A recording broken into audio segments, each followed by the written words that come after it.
მოგესალმებით. გასულ კვირას პრეზიდენტ სააკაშვილის მომხრეებსა და მის მოწინააღმდეგეებს გაბრაზებისა და წყენის ერთი და იგივე საბაბი ჰქონდათ. პრეზიდენტს ეწყინა ის, რომ მისმა უახლოესმა თანამებრძოლმა საზოგადოებას მოუთხრო ამბები, რომლის სიყალბის შესახებაც სააკაშვილის აზრით ყოფილმა თავდაცვის მინისტრმა ყველაზე უკეთ უწყოდა.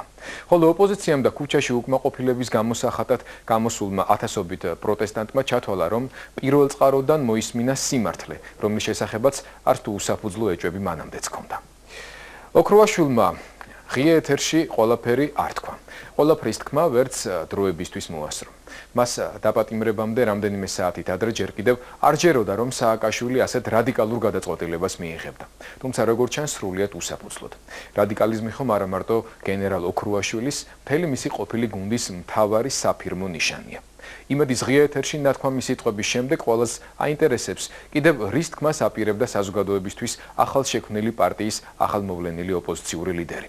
დროების ჟურნალისტები თია ადეიშვილი და გიორგი შეწირული მოგვასმენინებენ იმას, რაც ოქროაშვილმა მაყურებელს დაუბარა. ხოლო რა სათქმელი დარჩა დაუმთავრებელი, მასზე უახლოეს პერიოდში მხოლოდ მკითხაობა მოგვიწევს.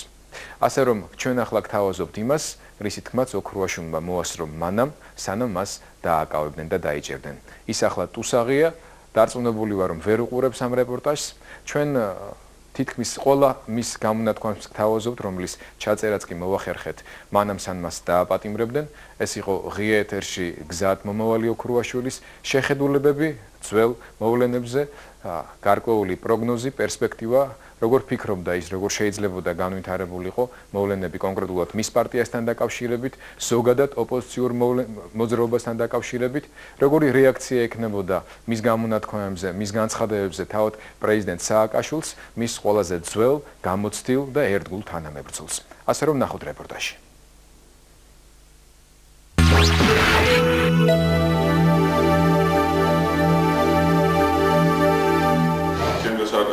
დიდი ომი, მაშინ როდესაც ორივე ეძირება. სააკაშვილსაც შეიძლება მეტად აუძიოს ჩავიდა. ბოკერიაზე, ქიტოშვილზე, კეზერაშვილზე, მერაბიშვილზე, ჟვანიაზე და სხვა საინტერესო დეტალებზე ირაკლი ოქროაშვილი დაჭერამდე რამდენიმე საათით ადრე ყვება.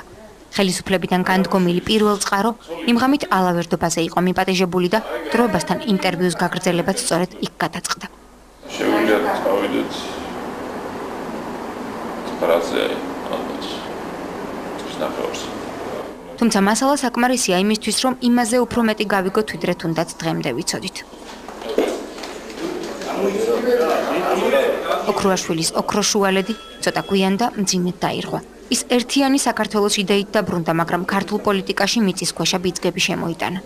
პარტიის პრეზენტაცია და ოქროაშვილის საჯარო გამოსვლა დაგეგმილი 27 სექტემბრის ნაცვლად მოულოდნელად 25-ში დღის 3 საათზე გადაწყდა.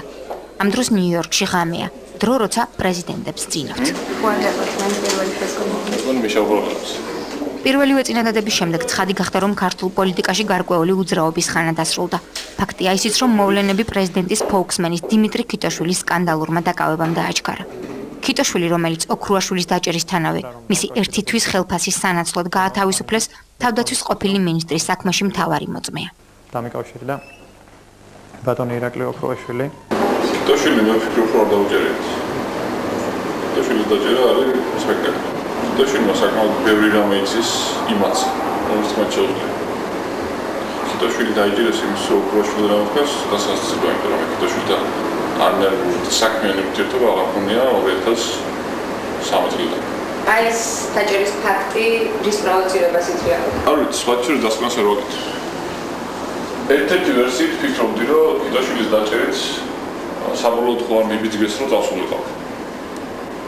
მაგრამ თუ ეგეთი სრულები არიან, რომ მაგას უშვებდნენ, რომ ეს შეიძლება წავსულიყო. ბევრჯერ შემომითვალეს, მაგალითად საუბარად როცა ვიყავება, იგი ჭერენ არ ჩამოყრიდი. მე შემოვთვალე დურაკები ხო არა ხართ, ხა გეგონია დავждები და ეს არის რომ თბილისში არ დაბრუნდები. ქიტოშვილის დაჭერა შეიძლება თქვენ დაჭერის მცდელობა იყო რესტორანში. ცოტა თავხედურად მოიქცნენ, მაგრამ ჩემი დაჭერისწელობა კი არ იყო, გორის საკრებულოს ბიჭები ყავდა შეკრებილი და ერთ-ერთი პიროვნება აერიათ გორის გამგებლის მოადგილეში, რომელზეც ძებნა გამოცხადებული. მე მოვიდნენ ბოდიში მოიხადეს. აბა თქვენ რო დაურეკეთ თითქოს არ არის ზედამერი. თქვენთვის კარგად ნაცნობი სიტყვები გამოიყენეთ. სკოლი გამოვიყენე, მაგრამ ადამიანები ეს იმასთან პოლიციასთან ურთიერთობაში გამოვიყენე. გამარჯობათ. ოქრუაშვილის დარღვეული სიჩუმიდან რამდენიმე საათში უმრავლესობის ლიდერმა ყოფილ თანაგუნდელს ცრუ და მატყუარა უწოდა. ბოკერია ცდილობდა ეჩვენებინა, რომ ის იმაზე მშვიდად იყო, ვიდრე უნდა ყოფილიყო. არადა ის იმაზე მოუმზადებელი ჩანდა, ვიდრე საერთოდ არის ხოლმე. ბოკერიამ განდგომილ თანაგუნდელს ტელეეთერიდან უთხრა, რომ დასწრება ხელშეუხებლობას არ ნიშნავს. ცდილობს ამ ტიპის განცხადებებით პოლიტიკური ხელშეუხებლობის შეძენას. მართალია გიგა ბოკერია იურიდიული კომიტეტის თავმჯდომარეც კი არ არის, მაგრამ რატომღაც სწორედ მას ვკითხეთ. დაიჭერენ თუ არა ირაკლი ოქრუაშვილს და ჰქონდათ თუ არა მასზე კომპრომატები.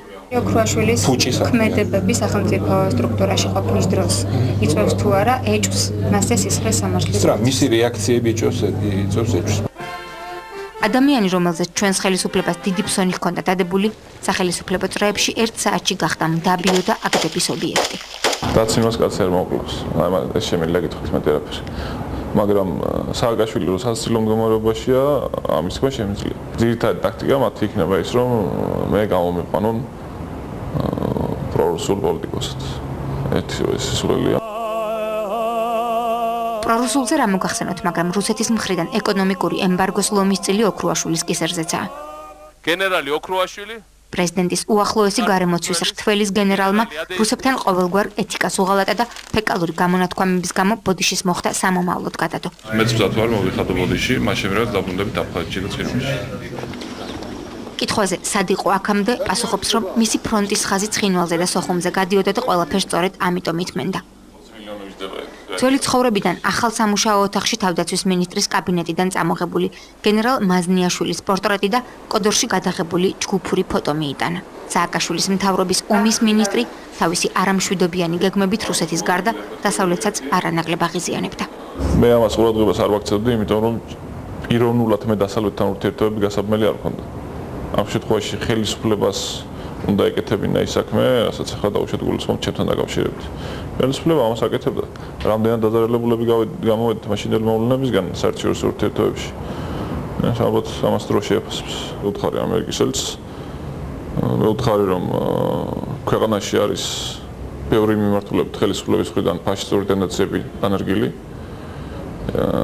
ეს შეეხება ბოლო დროს განვითარებულ მოვლენებს, ჩემს ირგვლივ. აქ საუბარი არის ქარელზე ან გორის გამგებელზე. ბევრ სხვა ადამიანზე უკვე სათავლავით ამერიან, მგონი 16 კაცი ყოფდა ჯერილი უკვე. ჩემს ირგვლივ თუ კი ადამიანები არსებობს ისეთი, რომელიც მეტნაკლებად ფასეულია ჩემთვის ამ შემთხვევაში, ყველას იბარებენ, ყველას თხოვენ ერთ რამეს, რომ დაგვიწერით ოქრუაშვილზე რამე. თუ კი სადმე რაიმე კომპანია არსებობდა, რომლის თუნდაც პატარა წილის ფლობელთან რაღაც ურთიერთობა მქონდა, ან ადვოკატობის დროს, ან იმის შემდეგ. ყველა ეს კომპანია პარალიზებულია, დალოქულია და გაჩერებულია. ამით უგზავნიან მესიც სხვა ბიზნესებსაც, რომ თუ ოდესმე თავში გავილებთ აზრს, რომ ოპოზიციას ფული მიცეთ, ლეგალური ფული, თქვენც იგივე შეიძლება გაიზიაროთ. მე ვუთხარი ამერიკის ელჩს, რომ მას აქვს სიტუაციის განმოხტვის საშუალება. ღია ეთერში მინიმუმ 2 თვე ვერ გამოჩნდება, მაქსიმუმ 25 წელი. ინგა გრიგოლიასთან სკანდალური აღსარებისას ხაზი პრეზიდენტის კაბინეტში დაგეგმილ მკვლელობებს გაუსვა. როცა სააკაშვილი, მერაბიშვილი, ოქრუაშვილის სამთა კავშირი საერთო იდეებს და პრინციპებს ეყრდნობოდა.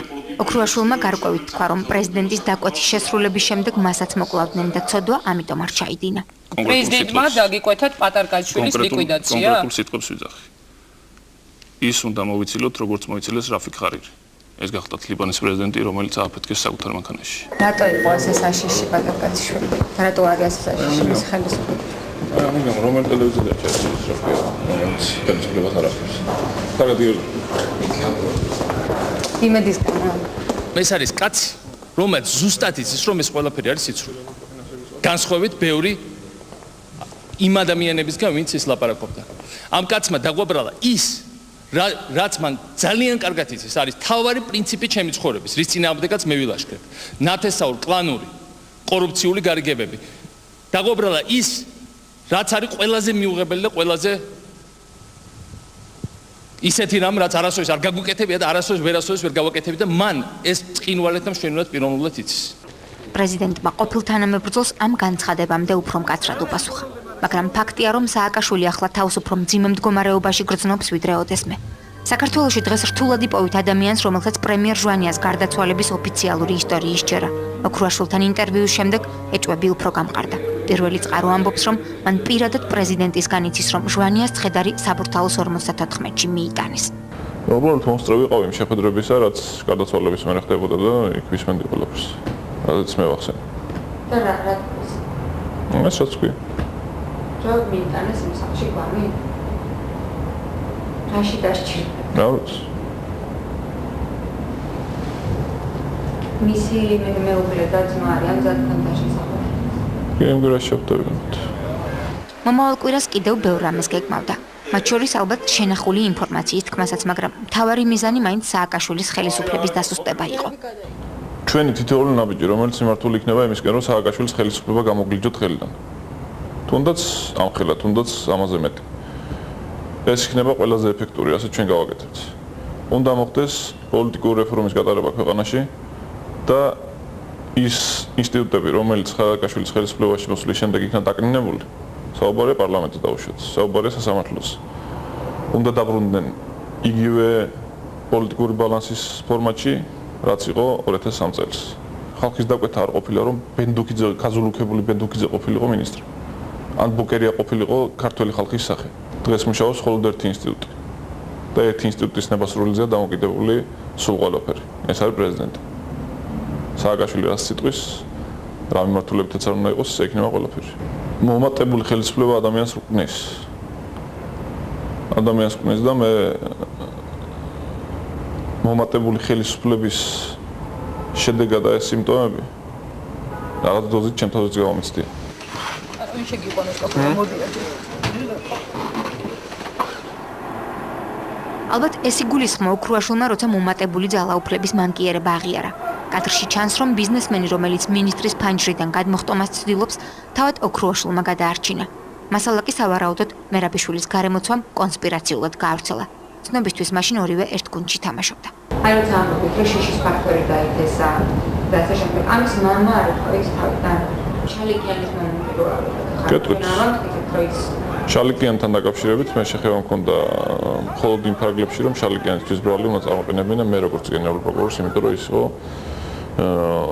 ის იყო დეპუტატი. შეხება შალიკიანის აყვანის ფორმატს. ეს ფორმატი არც მე არ მომწონებია და ეს ფორმატი ამ ფორმატზე კითხვა დაუსვით მაშინ შინაგანსაკუთრებათა და უშიშროების მინისტრებს. ბიჭი არის საუკეთესო იურისტი იყო. ძალიან კაი შემოსავლები ჰქონდა მართლა. აი პატიოსთან ხან ამერიკელებთან ხან მუშაობდა ხან რას არ აბრალებდე რომ მაგან გაყიდე ენერგეტიკა აბსოლუტ ყვილებ. მე უთხარი რომ წამოდი იუსტიციის მინისტრის მოადგილედ. ვთქვა რომ მე აი ამდენი ფული მაქვს ბანკშიო, რამდენსაც მეყოფო, იმდენი ხნით ვიმუშავებ მოადგილედ, იმიტომ რომ იცოდე რომ იმის იქ მე შიმშით მოკდებიო და ეხლა თქვა მაგ ხელბაზე ვერ ვიცხოვრო. მე უთხარი აი რამდენი ხანს გეყოფა თქო, ერთი წელი მეყოფო.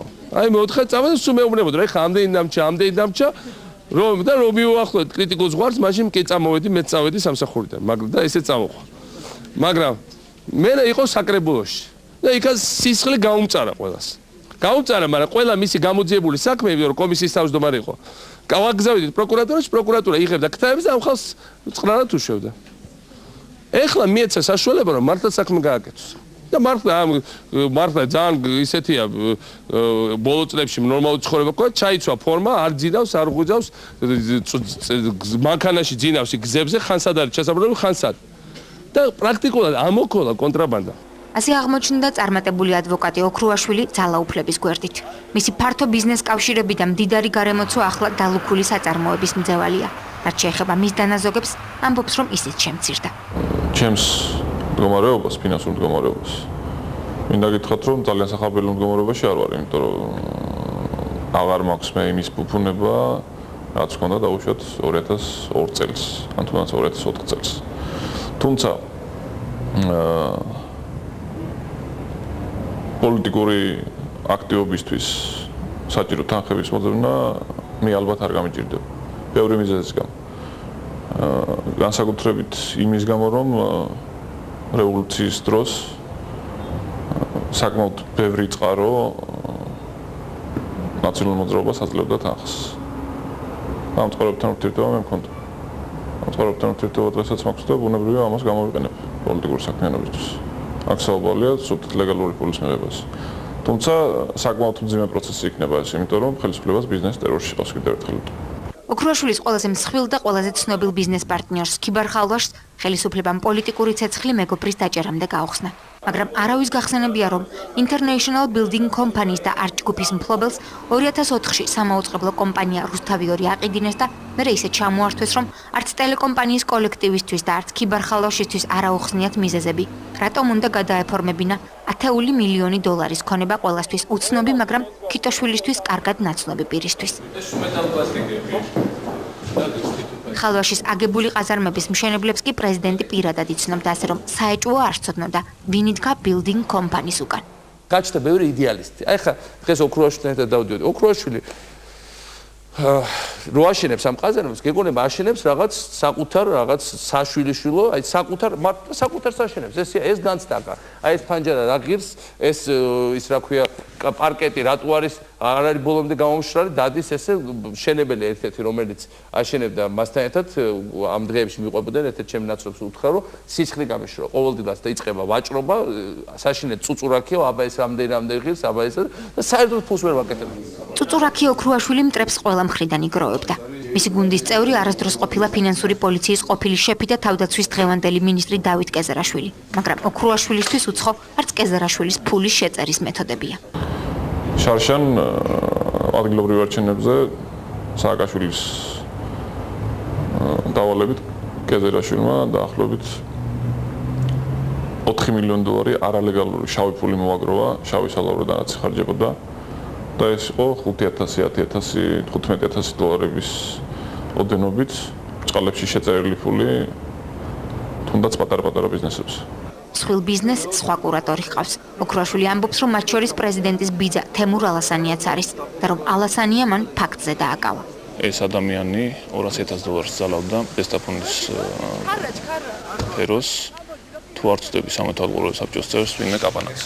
ეს თანხა იქნა გადაცემული მისთვის, ამ დროს მოხდა მათი დაკავება, თემურ ალასანია მას პირდებოდა, რომ არანაირი წილების არევა არ მოხდებოდა თუ მას ამ თანხას გადაუხდიდა.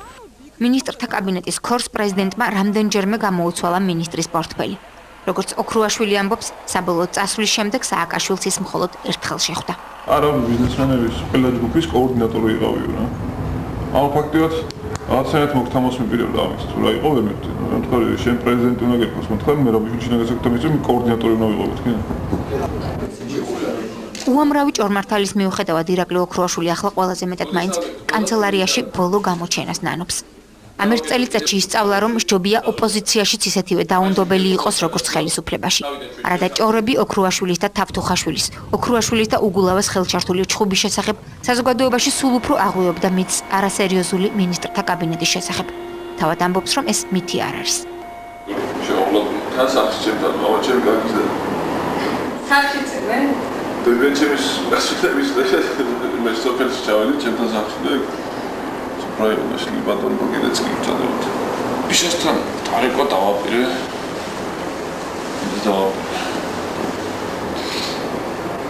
არა, ესე ცუდი საუბარი ქონდა რა, მე ვთქარი რომ და რაკაც ხარ და ჩემი ცოლის ტელეფონს რო ისმენთ, მე ვთქარი რა გონიათ მეთქი მე ხა ისეთი ტიპი ვარ, რომ ცოლის ტელეფონი დავიწყებ ლაპარაკს, რომ ჩემი ტელეფონიდან რაღაც არ გავიდეს მეთქი.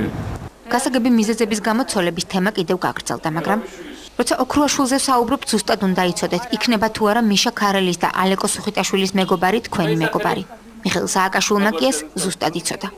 ვინც ქარელის სიკეთე აქვს არ დაინახავს. უნდა შევსვათ იმ ეშმაკის ბორბალს, ჩაურთვით და აღარ გამოვიდეთ. წეღან მე და ოქრუაშვილი ვიღაც გოგონები გვაწერებდნენ ხელს და ირაკლი მოუწერა, გვანცა ძალიან მიყვარს. და მე მოვიდა ჩვენ და თქვენც მომიწერეთ. და მე ვუთხარი, მე მოუწერა. თუ ირაკლი ოქრუაშვილს უყვარხარ, მე რაღა შუაში ვარ, ხო? მიხეილ სააკაშვილი. მართლაც ვერაფერს იზამს. ოქრუაშვილის ორდღიანი ოპოზიციური შტურმიც კი უფრო ეფექტური აღმოჩნდა ვიდრე სხვების მრავალწლიანი მოღვაწეობა. მან რიგით ჩინოვნიკზე ბევრად მეტი იცოდა და რიგით ოპოზიციონერზე ბევრად მეტი თქვა. იცოდა რომ დრო ცოტა იყო, მაგრამ რატომღაც სჯეროდა რომ მაშინ დაიჭერდნენ, როცა უფრო რეალურ საფრთხეს შექმნიდა. თუ დაგიჭერეს. დავარცხა ამას იმ სიტუაციაში, როდესაც ამაზე გადაწყვეტილება უნდა მიიღოს სააკაშვილმა და არა ბოგერია. სააკაშვილი ამ გადაწყვეტილებას მიიღოს მხოლოდ მაშინ, როდესაც რეალურად ხელისუფლების დაკარგვის საფრთხეს დაემატოს. დაევანათ. ეს ამის საფრთხე ჯერჯერობით არ აქვს, მაგრამ ამ საფრთხეს მე შევქმნი მას. მერაბიშვილში არ არის საქმე, ის მერაბიშვილს მოიშორებს 5 წუთში, როგორც კი დაინახავს გარკვეულ საფრთხეს. და მერაბიშვილის მოცილებით თუ ამ საფრთხეს განაიტრალებს, ის ამაზე არ დაფიქრდება. მერაბიშვილსაც ხო შეუძლია თქვენცებით გამოვიდეს და ყველაფერს თქვას. მერაბიშვილმა ქართულად ლაპარაკი იცის? მაგრამ იცის სიმართლე. მერაბიშვილი არ არის პოლიტიკური ფიგურა, არ არის, ის არის ჩამოკიდებული სააკაშვილზე, ის არის სააკაშვილის მამა და სააკაშვილის დასრულსანავე ის პოლიტიკაში აღდარჩა. ყველაზე მეტად რისკ გეშენიათ. აი ხა ამ სიტუაციაში. იმის რომ ესენი ქვეყანას დაღუპავთ. სანამ თქვენ გააკეთებით ამ ხმაურიან განცხადებებს, ძალიან ბევრჯერ თქვა ამის შესახებ და იმედია თქვენ ამას არ უარყოფთ, თქვენ რამდენჯერმე შეხვდით თქვენს ყოფილ თანამებრძოლს და ყოფილ მეგობარს მიხეილ სააკაშვილს და გქონდათ მოლაპარაკება მასთან თუნდაც პრემიერ-მინისტრის პოსტის. არა, ეს არ შეეფერება სიმართლეს. მე მას შევხვდი თანამდებობიდან წამოსვლის შემდეგ ერთხელ 22 მარტს მოხდა ეს შეხვედრა კანცელარიაში, ამ თხოვა რომ სულიყავ და გვესაუბრა ზოგადად გარკვეულ საკითხებზე. მაშინ არ ყოფილა საუბარი რამე კონკრეტულ შემოთავაზებაზე. ერთადერთი შემოთავაზება რაც მე მახსოვს ეს იყო ერთ-ერთი პიროვნების არ მინდა დავასახელო სახელი დაგვარი ერთ-ერთი პიროვნების მეშვეობით წორწდები ივნისის თვეში, როდესაც ნოაიდელი ავაწყდა. მაგრამ ეს შემოთავაზება მე სათავეში ვემოყალი იმის გამო რომ თავისთავად ამორალური იყო ეს შემოთავაზება. და გთავაზობდათ პრემიერ-მინისტრის პოსტს. რეალურად მერაბიშვილის ბლოგერიას ლომაიას გავლენის გაძლიერებით. სანამ გენერალური პროკურორის მოადგილე მამაო ჩვენოსავით ჩაიკითხავდა ანტიკორუფციულ ციტატას, უკვე იცოდა რომ კაცი, რომლის საქმიანობაზეც რამდენიმე თვეა ძიება მიმდინარეობს, ჩინოვნიკი, რომელსაც 4 უმძიმესი ბრალი წაუყენეს, ცოტა ხნის წინ პრეზიდენტის თხოვნით კინაღამ საქართველოს პრემიერ-მინისტრი გახდა. ქვეყნის, სადაც კორუფციასთან ბრძოლა პარტიული კუთვნილების მიუხედავად შეუქცევადი პროცესია.